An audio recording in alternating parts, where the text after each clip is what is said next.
Hello from Vancouver. The TTG Canada Fest fam trip has taken a group of travel agents to Vancouver and Whistler, where they've experienced everything from snowmobiling, ziplining and wildlife encounters to city sightseeing, food tours and art galleries. Let's hear the agents' thoughts on these destinations as well as their top tips for selling these iconic Canadian experiences. If you'd asked me before I came what was one of the big things I wanted to do, it would have been seeing a bear and then next seeing orca whales, and I've managed both. Ask the locals where the bears have been spotted or where the orcas have been spotted. They know. We've also seen the bald eagles and the seals when we were on the Zodiac tour from Granville Island. So I've kind of ticked everything off my list.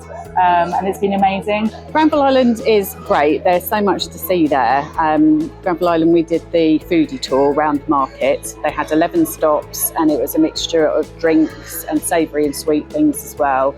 Our guide Gina was great. She was really knowledgeable. She talked about the history of the market as well. They cater for any allergies, any dietary requirements, so they can, if you've got vegetarians, vegans or anything like that as well. I think it's quite a good thing to do on your last day when you've had to check out of the hotel and you're waiting for the flight. So you can easily do it. It's half a day, so it's a bit of last minute shopping, get some lunch. So yeah, it's a really, really good time to do it on your last day before you fly home.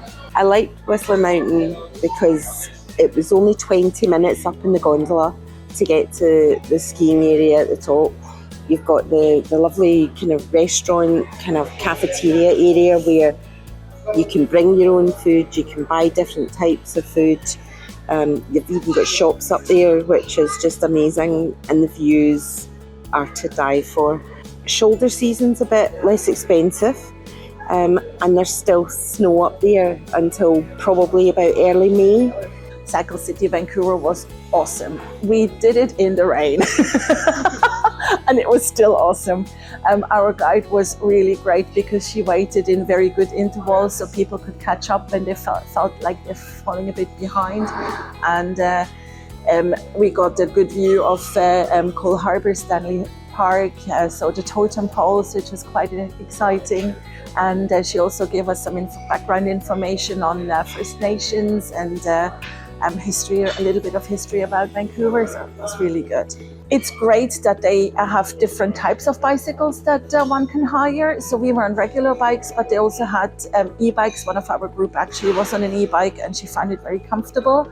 And if you're traveling with a family, they allow group tours for children from 10 years old. So if you have younger children, they do have trailers, etc., but you're better off booking a private tour or go off on your own.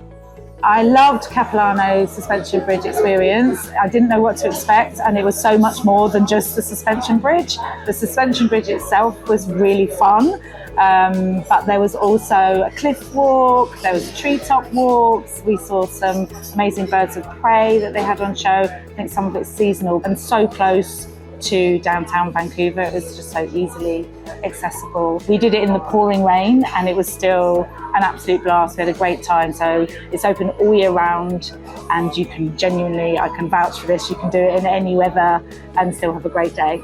Harbour Air was an exceptional experience because you got so close to the ships that were in the harbour. You got to see the buildings. It gave you a wee bit of commentary on the different areas and what was there. Make sure you take your camera and enjoy it.